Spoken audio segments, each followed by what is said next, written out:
जिस तरह से हिंदुस्तान की इकोनॉमी बढ़ रही है, जिस तरह से हमारे यहाँ इन्वेस्टर्स की संख्या बढ़ रही है, जिस तरह से छोटे छोटे शहरों में अब मार्केट पहुंच रहा है, हमें बहुत सारे चार्टर्ड अकाउंटेंट्स की जरूरत है। आप अगर लिस्टेड कंपनी के हिसाब से जब देखते हैं, इवन हेल्दी कंपनी, जब तक कि कोई सीए साइन नहीं करे वो रिजल्ट स्टॉक एक्सचेंज को फाइल ही नहीं हो सकता है। जो ट्रेडर है, जो अपनी पोजीशन नहीं रख सकता, लॉस नहीं देख सकता, इम्पेशेंट है, वो लॉस बुक करेगा, और वो जो लॉस बुक करता है वो लॉस वाली वेल्थ धीरे धीरे पेशेंट शांति से बैठने वाले इन्वेस्टर्स की तरफ शिफ्ट होती है।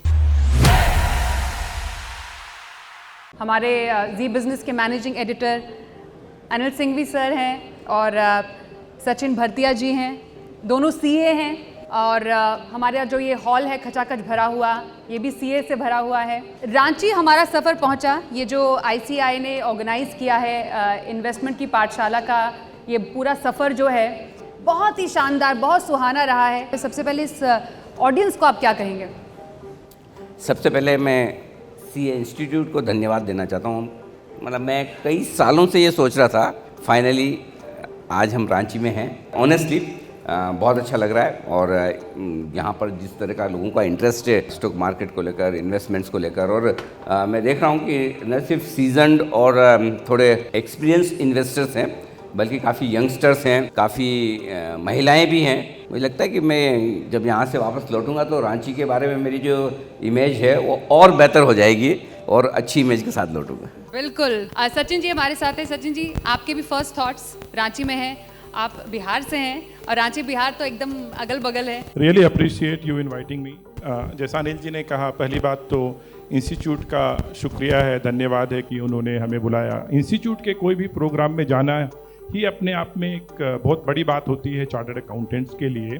सो thank you so much for inviting us to be amongst the community members. वापस से उस मिट्टी की खुशबू में आना जहाँ जिस जगह से निकल के गए हैं, और मेरा रांची से बहुत पुराना नाता है क्योंकि मेरे पेरेंट्स यहाँ राउरकेला रहते थे, और उस टाइम पे एयरपोर्ट की कमी थी तो हम बम्बई से रांची आकर के फिर रांची से हम लोग ट्रेन लिया करते थे, और it feels very home you know when you come to place like this. Thank you so much for inviting. Swati, इसका मतलब है कि हमने रांची के लिए एकदम सही एक्सपर्ट चुना है। बिल्कुल बिल्कुल है ना। तो रांची के लोगों को और रांची को अच्छे से जानने वाला एक्सपर्ट हमारे पास है।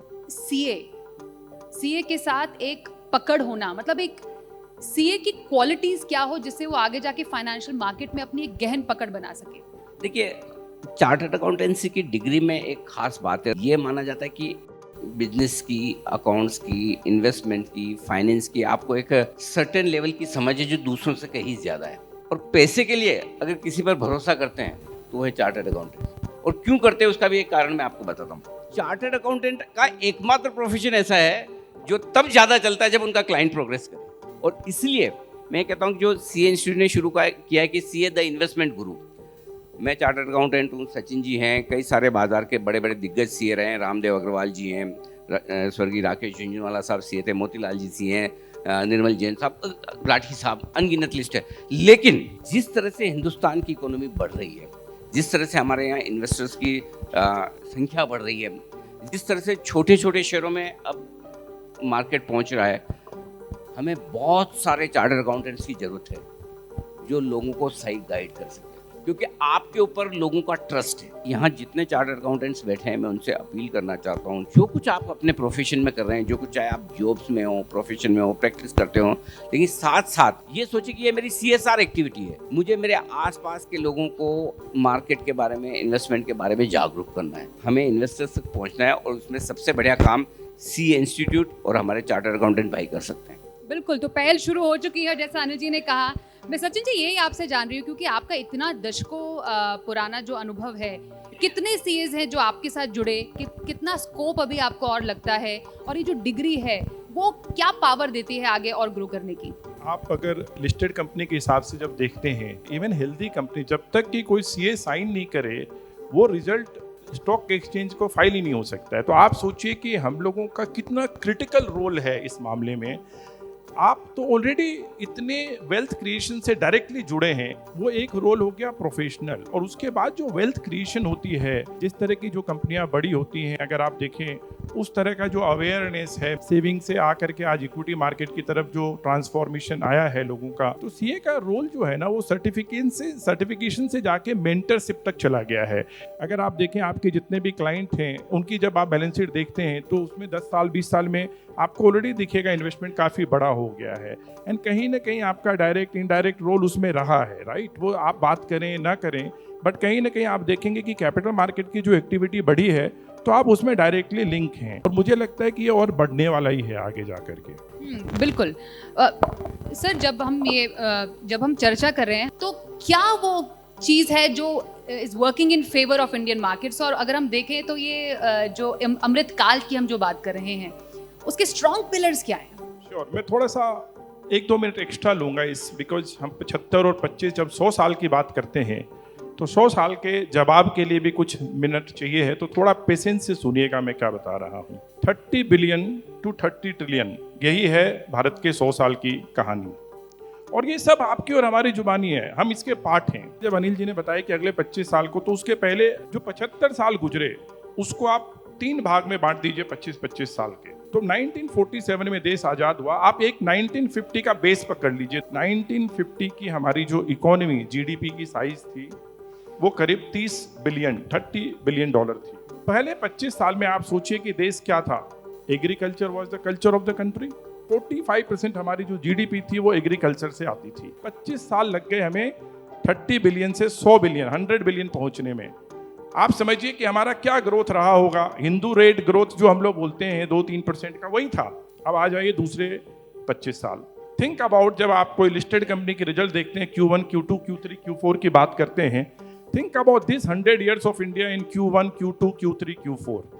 तो Q1 की बात करी मैंने, वो एग्रीकल्चर था। Q2 पे आते हैं, हमारी जो इकोनॉमी की साइज थी, जो पहले क्वार्टर में 30 से 100 बिलियन पहुंची, वो दूसरे क्वार्टर में 100 से 500 बिलियन पहुंची। हम 2000 आते आते हम देश आ गए 500 बिलियन के साइज पे। आईटी इंडस्ट्री की शुरुआत वहीं से हुई थी। आज जो रांची या झारखंड, बिहार, आपको गली गली तबके में जो इंजीनियर्स जो यहाँ से निकल के बाहर जा रहे हैं, बेंगलोर, हैदराबाद काम कर रहे हैं, इस इंडस्ट्री की शुरुआत Q2 में हुई थी। उसी टाइम पे आपका प्राइवेटाइजेशन हुआ, बैंकिंग सेक्टर के HDFC बैंक जैसे बैंकों का समझ लीजिए इनकॉर्पोरेशन हुआ, जो आज देखते हैं कि इंडिया की जो टॉप 10 कंपनीज है, उस टाइम पे सीड हुई थी और ये बड़े बनी है, राइट। 500 बिलियन से हमने शुरुआत करी Q3, इंटर किए हम Q3 में 500 बिलियन से, और हम अभी मोटा मोटी $3.5 ट्रिलियन पे हैं, राइट। और अब जहां हम जा रहे हैं इस 25 सालों में, अगर आप देखें मोटा मोटी, आप 5% की ग्रोथ रेट तो आप मानते हैं कि ये देश कर सकता है कि नहीं कर सकता है। सारे चार्टर्ड अकाउंटेंट हैं, रियल जीडीपी ग्रोथ हम 5% लेते हैं, और 3% भी अगर हम इन्फ्लेशन लेते हैं, 8% की ग्रोथ पे हम 3.5 से 30 ट्रिलियन पहुंच जाएंगे 2050 में। अब आप सोचिए Q1, Q2, Q3, Q4, ये जो भारत की 100 साल की कहानी है वो 30 बिलियन से 30 ट्रिलियन की तरफ जा रही है। पहले इस कंट्री के ट्रैजेक्टरी को जब आप समझेंगे, मैं बोलता हूँ 30 ट्रिलियन छोड़िए, 15-20 ट्रिलियन भी हो गए तो कितना बड़ा वेल्थ क्रिएशन होने वाला आप समझ सकते हैं। आज हमारा 3.5-4 ट्रिलियन की इकोनॉमी है, 4-4.5 का ट्रिलियन का हमारा मार्केट कैप है। थिंक अबाउट जो वेल्थ बना है। आज भी मेरे को याद है कि 2000 साल के आसपास में 1 लाख करोड़ म्यूचुअल फंड का AUM क्रॉस कर गया। आज हमारा म्यूचुअल फंड 50 लाख करोड़ के म्यूचुअल, ये किसका पैसा है? आपका, हमारा। तो आप जब इंडिया की बात करते हैं, भारत की बात सोचते हैं, थिंक लॉन्ग टर्म। और मुझे लगता है अमृत काल में जो 25 साल 3.5 से 30 ट्रिलियन की जो शुरुआत है, हम वहाँ पे प्रवेश कर चुके हैं। बिल्कुल। तो ये 100 साल का जो रोड मैप है, ये सचिन जी ने बहुत खूबसूरती से बताया है, क्योंकि सचिन जी ने बात की, और हम हमेशा अनिल सर आपसे भी जब चर्चा करते आए हैं, इस पूरी ग्रोथ स्टोरी में जो एक बहुत बड़ा पिलर है वो रिटेल इन्वेस्टर है, जिसको आपने हमेशा कहा है कि तीसरी महाशक्ति है। सिर्फ टॉप 30 शहर नहीं, जो बियॉन्ड 30 B30 जो शहर है, वहाँ से नए इन्वेस्टर आ रहे हैं। उनका भरोसा है जो कि बाजार को आगे बढ़ा रहे हैं। ये कुछ भी नहीं है। स्टॉक मार्केट BSE इस साल अपनी शुरुआत होने के बाद 150वां वर्ष मनाने जा रहा है। अभी भी लोगों को ये समझ में आना कि इन्वेस्टमेंट क्या है और मार्केट क्या है, बहुत समय है, और अभी तक हम कुछ पहुंचे ही नहीं है। जिसको इन्वेस्टमेंट करना है वो तो आप अपने फोरफादर से पूछ लीजिए उनको कभी भी आप बोलेंगे, वो हमेशा बोलेंगे न भैया बारिश पे सट्टा करना है, न फसल पे सट्टा करना है और कुछ नहीं करना है, सीधा गोल्ड खरीदो, प्रॉपर्टी खरीदो, और थोड़े अगर पढ़े लिखे होंगे तो बोलेंगे एफडी बैंक में करा के छोड़ दो। और सही भी था, इसी ने अब तक वेल्थ बनाई है। और उस समय फाइनेंशियल सेविंग्स की इतनी इंपॉर्टेंस नहीं थी, उस समय समझ भी नहीं थी, लोगों तक पहुंच भी नहीं थी कि वाकई में इन्वेस्टिंग के और अलग तरीके हो सकते हैं क्या, या इक्विटी भी हो सकता है।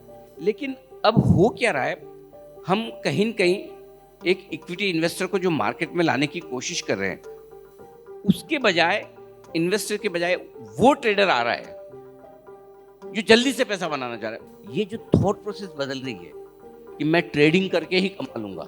ट्रेडिंग करके आप इनकम बना सकते हैं, लेकिन ये स्टॉक मार्केट इनकम बनाने के लिए नहीं है, ये वेल्थ बनाने के लिए। यहाँ वेल्थ बनती, वेल्थ और कहीं नहीं बनती। तो आपका पर्पस यहाँ पर इन्वेस्टमेंट के लिहाज से होना चाहिए, वेल्थ के लिहाज से होना चाहिए। और यही वजह है कि हमें अभी भी लोगों को ये एजुकेट करना है कि मैं एक अच्छा इन्वेस्टर कैसे बनूं, क्योंकि ये आम तौर पर ये जगह इन्वेस्टर्स के लिए है। कोई एक बड़े महानुभाव है, उन्होंने कहा था कि स्टॉक मार्केट एक प्रोसेस है, इस प्रोसेस में इम्पेशेंट ट्रेडर्स, ऐसे ट्रेडर जिनको धैर्य नहीं है, उनकी वेल्थ पेशेंट इन्वेस्टर्स में शिफ्ट हो जाती है ओवर पीरियड ऑफ टाइम।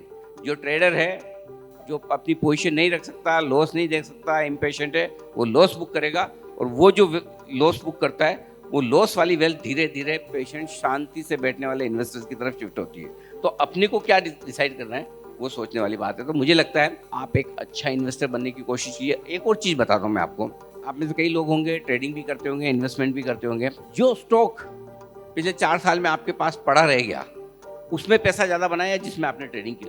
जवाब आपके पास है, सबके पास है। किसी भी वजह से आप नहीं बेच पाए या नहीं बेचा, सोच समझ के नहीं बेचा या गलती से नहीं बेचा, उसी में पैसा बना है। तो जब मार्केट आपको डायरेक्शनल मूव दे, बड़ा मूव दे, बड़ी तेजी की जब हम बात करते हैं, तो बड़ी तेजी में पैसा ट्रेड करके नहीं बनता, बड़ी तेजी में पैसा इन्वेस्ट करके बनता है। सचिन जी, मैं एक्चुअली अनुज जी की बात से ही आगे बात बढ़ाऊंगी। जो आज से 10 या 15 साल पुराने इन्वेस्टर थे, वो अभी भी इन्वेस्टेड है, लेकिन जो नया इन्वेस्टर है वो इन्वेस्ट तो कर रहा है, एसआईपी बुक बढ़ तो रही है, लेकिन पैसा जल्दी निकाल भी रहे हैं। ये थोड़ा सा अभी भी जो ट्रेंड है वो बदल रहा है। यहाँ पे मोस्टली सब चार्टर्ड अकाउंटेंट बैठे हैं। मैं उनसे सिर्फ एक सवाल पूछूंगा और आपको उस सवाल में इस सवाल का आंसर मिल जाएगा। आप जब देखेंगे कि जो आपका क्लाइंटेल है वो शेयर खरीद रहा है, आज 5 कंपनी के शेयर खरीदा होगा, कल बेच दिया होगा, मैं आपको एक ही चीज बोलता हूँ, you are buying a piece of business. आप शेयर बाजार का जो इन्वेस्टमेंट है ना, वो एक व्यापार है। इसको अगर आप इस तरह से सोचें कि it's part of your profession, तो ऑटोमेटिकली आप you will start becoming little more serious about it. Investment is a very serious activity. Don't consider as a side of the plate, take it as a centre of the plate. You will understand मैं क्या बात कर रहा हूँ। आपके आंख के सामने एक कंपनी 50 गुना हो गई। वो बिजनेस 15 साल पहले भी रेलेवेंट था और आज भी रेलेवेंट है। जो अर्ज है ना कि हमें लगता है नहीं यहाँ इसको स्विच करके कुछ, आप अगर कुछ बेच करके बैंक में डाल रहे हैं तो मैं समझता हूँ एक चीज है, आप एक बेच करके दूसरा खरीद रहे हैं तो आप ये समझिए कि जो दूसरी चीज खरीद रहे हैं वो पहले से बेहतर है क्या। और अगर आप बहुत ज्यादा ट्रेड करेंगे तो आपका जो क्वालिटी है वो धीरे धीरे डिमिनिश हो जाएगा। आप शुरू में तो खरीदते हैं बहुत अच्छा शेयर, क्योंकि आप बहुत टाइम लगाते हैं, बाद में आप एक्साइटेड हो जाते हैं, आप कम टाइम लगाते हैं और आपकी क्वालिटी वहीं कंप्रोमाइज हो जाती है। इन्वेस्टमेंट लॉन्ग टर्म का एक ही चीज है, सबसे पहले आप ये देखिए कि ये बिजनेस 20 साल चलेगा कि नहीं चलेगा।